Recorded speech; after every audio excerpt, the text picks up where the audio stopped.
Boy lives in a world of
Yes, they came to the free. Coat of arms that bear my name. Go, just go, fly away. For the world, you are its prey.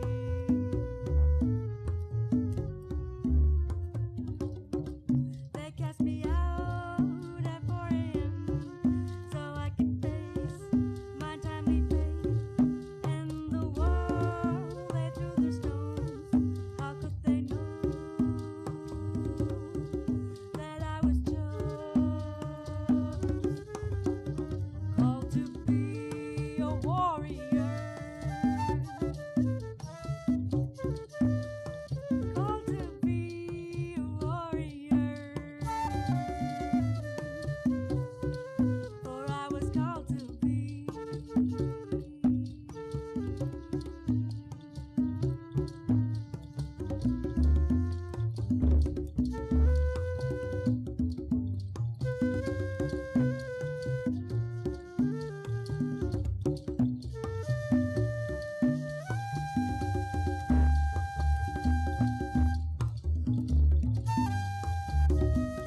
Make me up a crown of amaranth, for love lies greedy.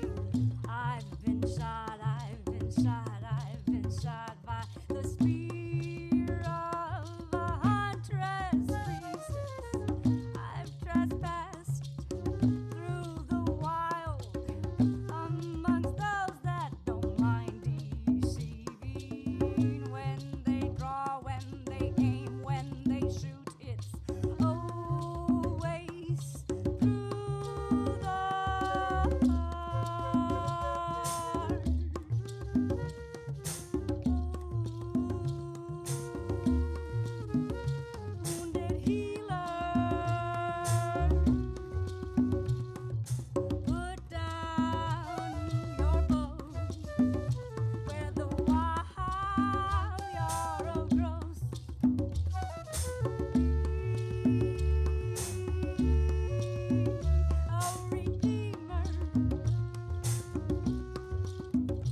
sold her away. Precious as stones, though no one cared. Lay your head for a while. Her emptiness will fill your desire.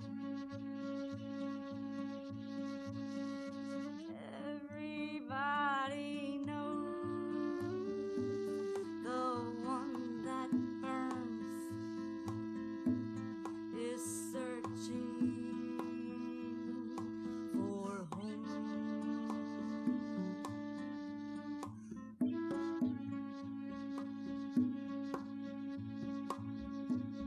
So readily she gave away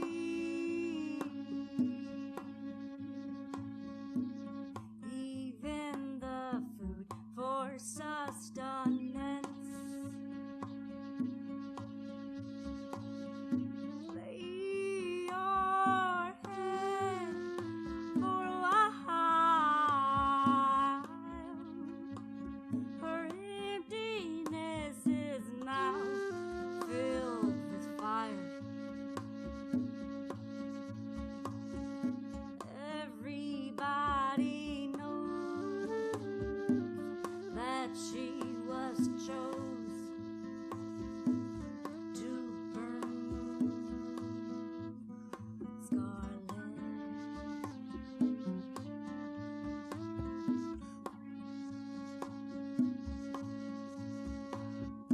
Lotus fire eating woman, breathing in all her destruction.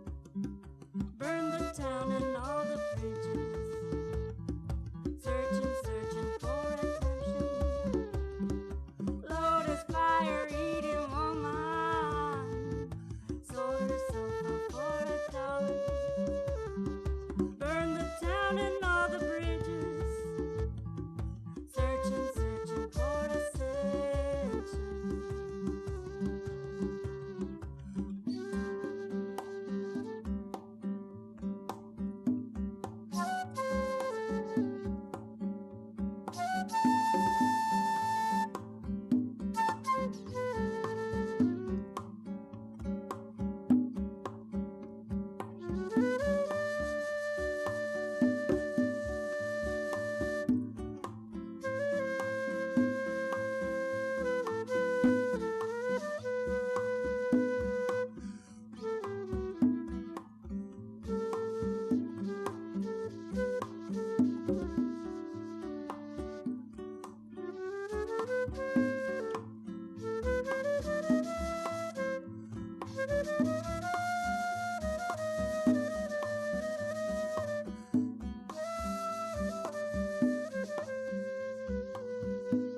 Unknowingly, she sold her ways.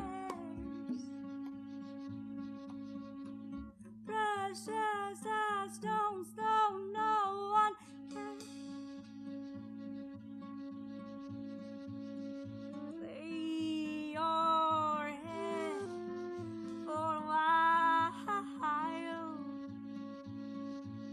Her emptiness will fill your desire.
Hi, everyone, and welcome back.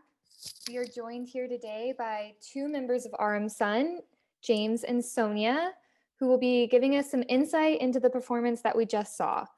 Thank you both for being here with us today.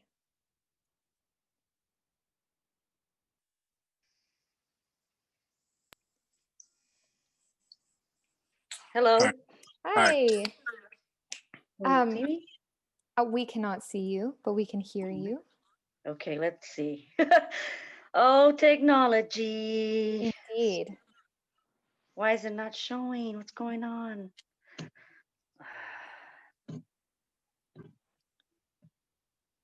Um, while you're playing around with your camera, I'd love to just mention that I heard you perform this set live at Match, and it was so unique, and I was immediately intrigued by the instrument combination.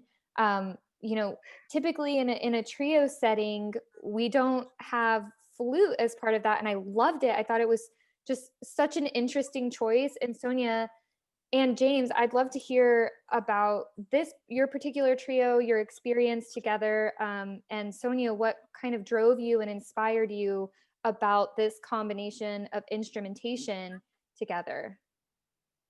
Well, I actually didn't choose it. It was just something that happened.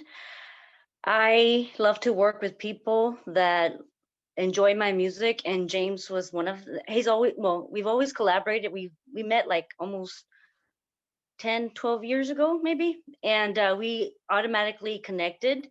Um And so when I approached him about songs that I was writing, I wasn't even thinking instrumentation. I was just thinking more personality and also character, someone that was willing to do the homework of learning these songs. And unfortunately, we don't have a harmonic instrument, um, but we challenge ourselves to create a full sound with just, bass, vocals, flute, and percussion. Great. Well, I loved it. I thought that it really brought out the richness of the bass, and hearing you both kind of duet on the vocal line and the flute together, and at times interchange the vocal line between each other was so unique. And I think I speak for the rest of the audience when I say that it was really a treat to hear you perform. And what I'd really like to know specifically from you, James, if you could tell us a little bit about how you fit into the trio and what it's like playing with Sonia and Wilmer, and what the dynamic of the group is. Um, as she said, we don't have a chordal instrument or a harmonic instrument per se. So my job is kind of more or less to bridge everything together between the melodies that she's singing and the rhythms that Wilmer is playing, and tie in the bass as well. I'm kind of like serving as a single line the harmonic instrument, I guess, if you will, if that's possible, tying everything, in together.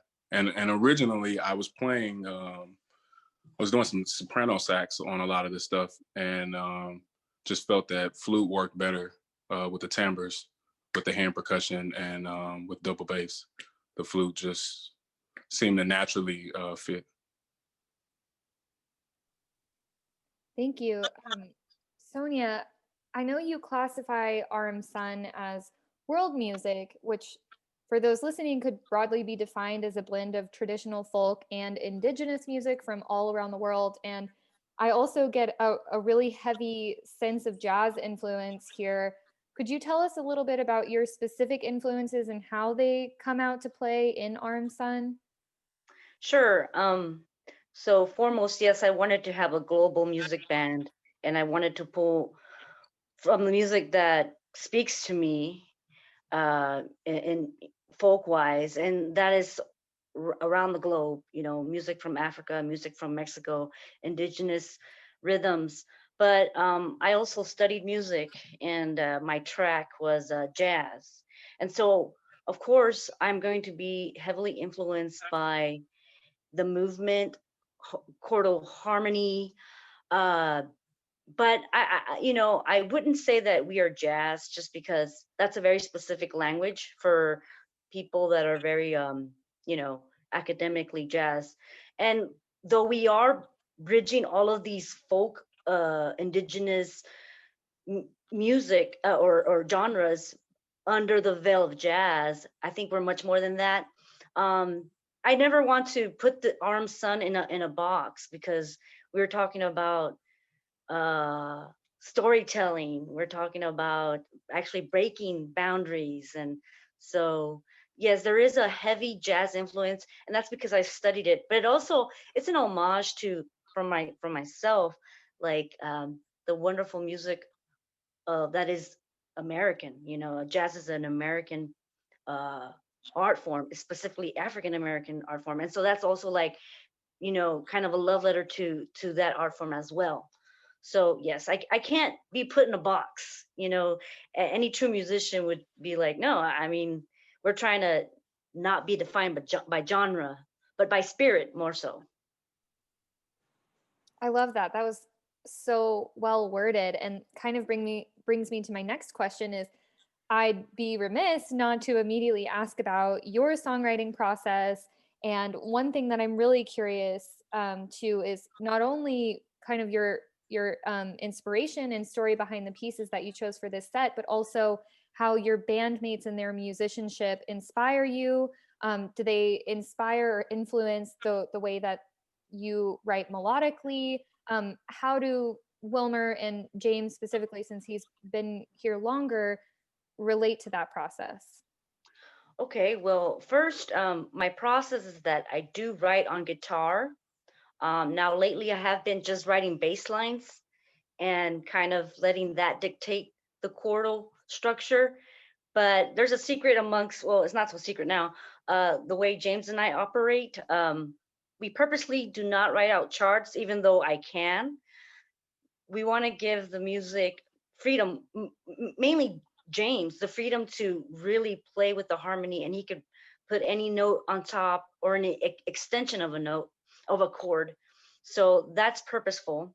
But sometimes I write on the piano, on the guitar, or sometimes I start out with a poem, especially like the last song, Lotus, Fire Eating Woman.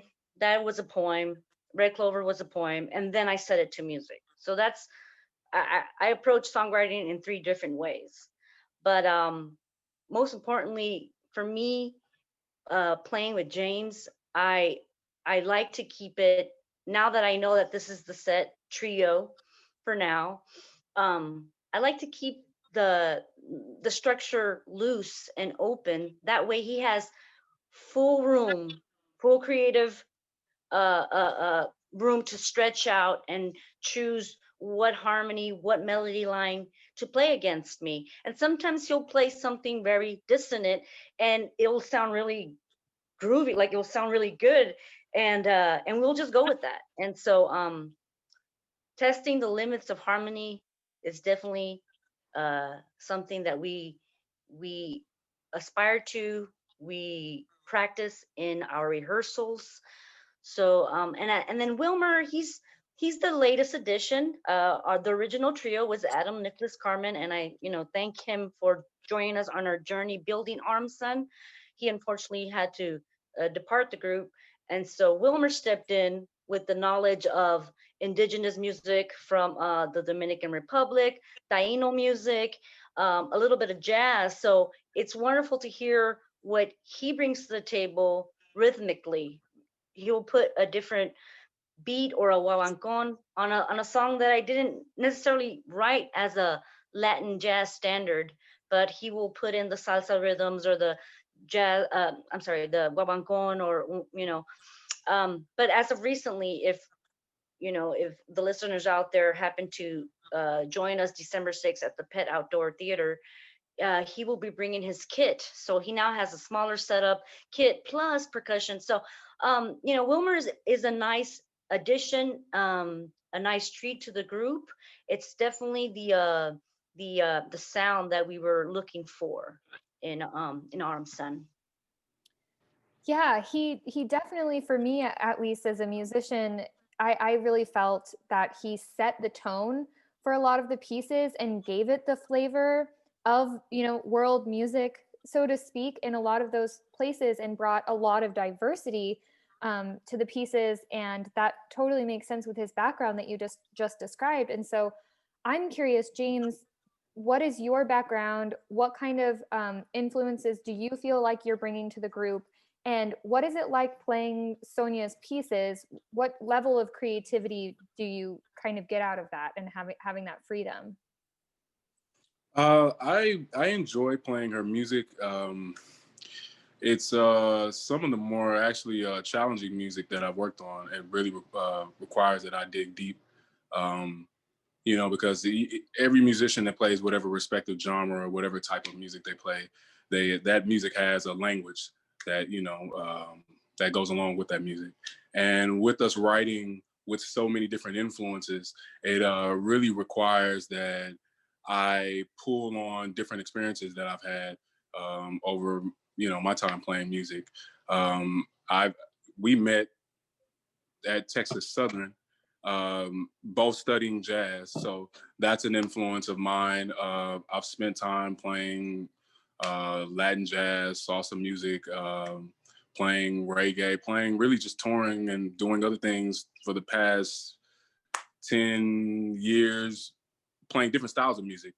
I can't really say that one genre or one style of music is per se my home. But I spent a lot of time playing different styles of music. And what I really appreciate about working with Sonia is I don't feel boxed in. A lot of times when I work with musicians, I feel boxed in. It feels like things have to sound a certain way, or we have to do things a certain way. And this really allows me the freedom to grow as a musician. And so that's what's so special to me about this group. It's because it doesn't feel like a job per se. It's a growing process. It feels like part of me. One of the themes that has kind of presented themselves this week, especially with the performance art pieces, the music and dance pieces, has been, you know, people talking about kind of breaking these barriers, shattering, you know, the structure that they feel like they were kind of put into, especially if they went to school for their art. And so one thing that I'd like to know is what do you want the listener to take from hearing Aurum Son, given that there's so many different influences and it isn't kind of constructed in a box? What do you want them to take away from that? And what lesson do you think it gives a listener who maybe kind of prefers specific genres? I mean, I'm not sure about musically, but maybe it does tie into this. I think first and foremost, I'm a storyteller.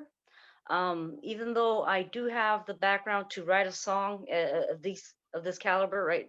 I mean, these were through composed and you know, not your regular 1-4-5 kind of movement.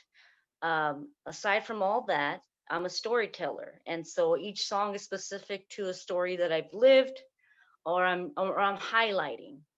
Um, and also that you know, music is universal, and that's the only thing I could say that that the audience can take away, that music is universal. So just because you may only like one genre, or you know, you only listen to a certain set of music, I feel like Aurum Son, we're so stretched out that there has to be something you must like. You know, I mean, not to toot, you know, not to gloat, but or not to, you know, make ourselves seem, you know, oh, we're so good, but really, like, I'm pulling from so many genres that there has to be something that speaks to you, even if it's not musical, storytelling wise.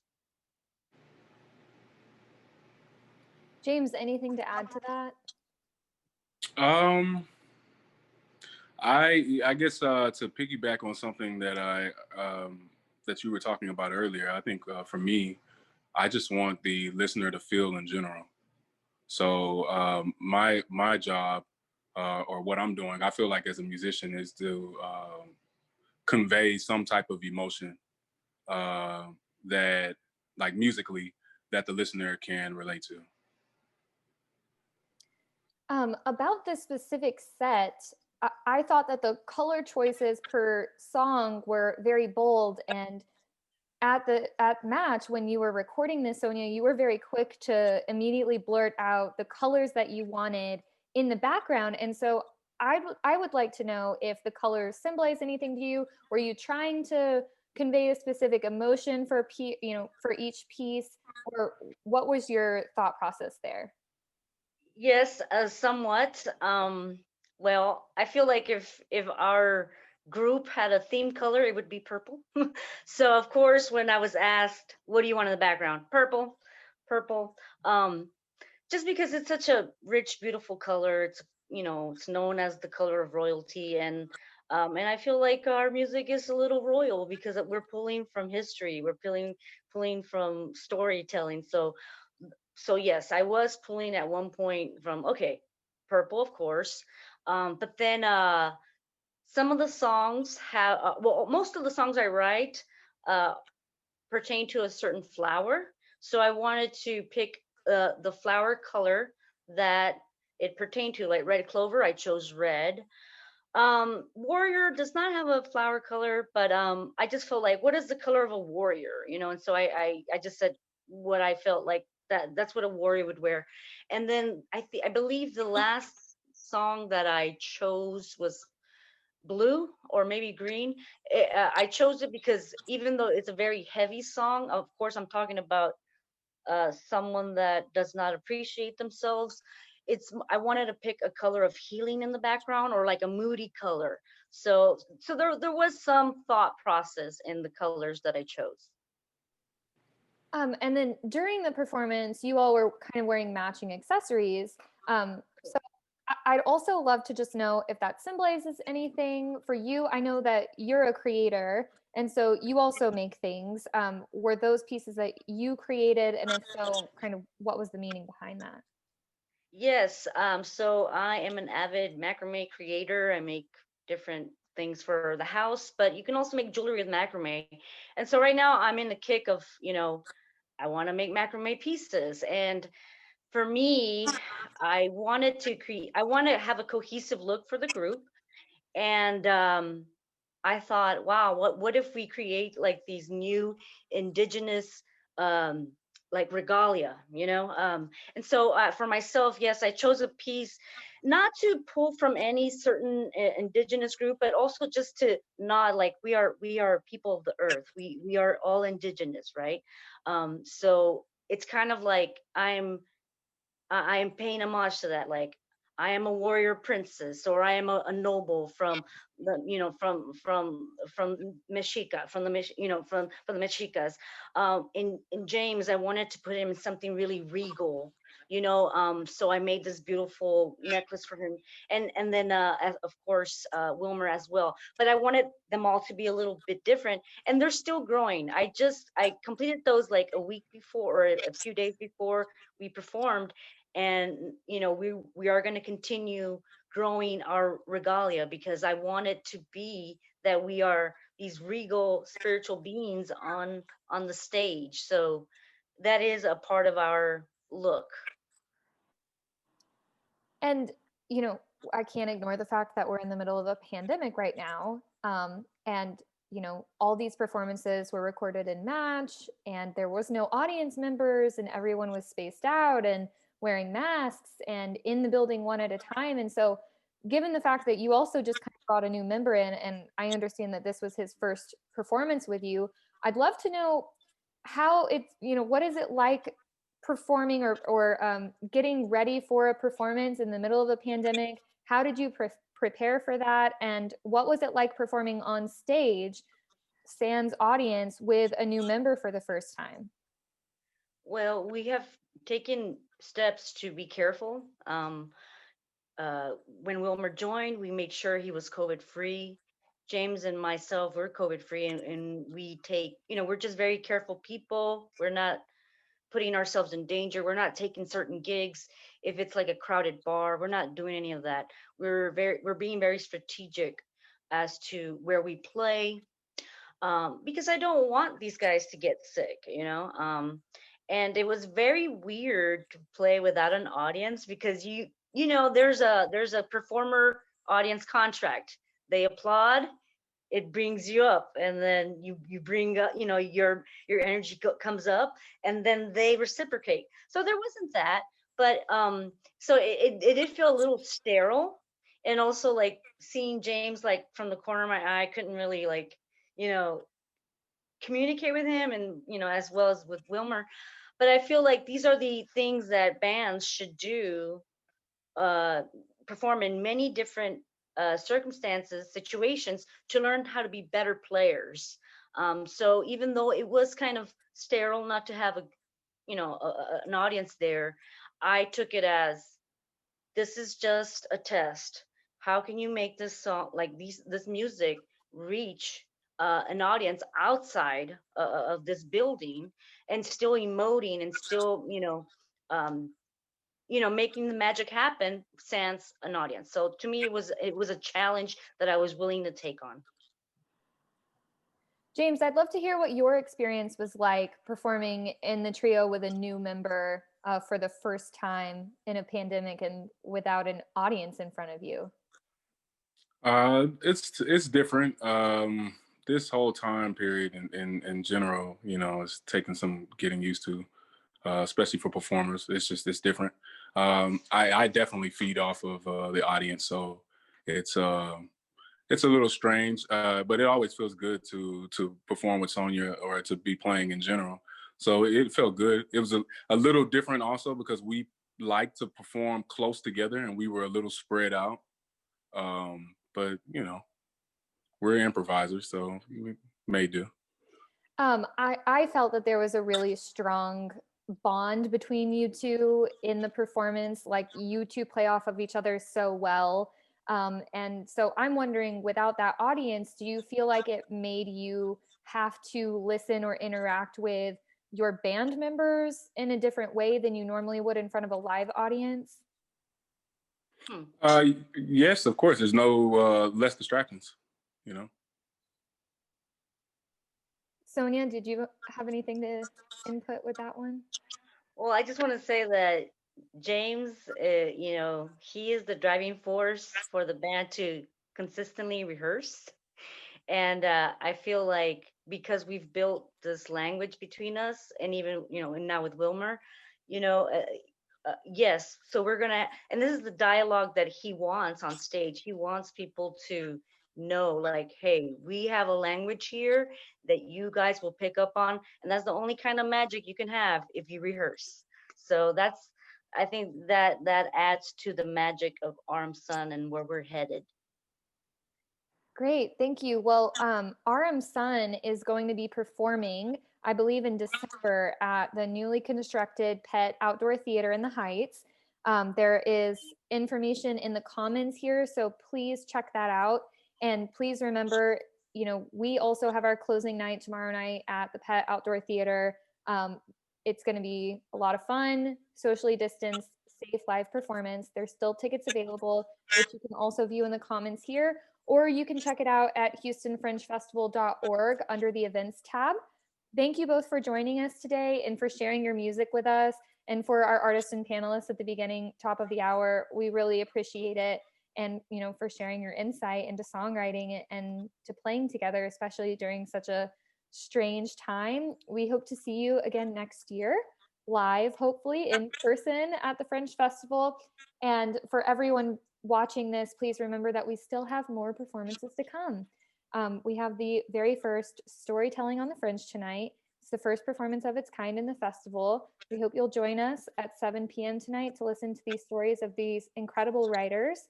And as always, all of these performances are going to live online so that you can view them to your heart's content on the website, or of course this Facebook live stream. We hope that you have a great rest of your afternoon and that you stay safe.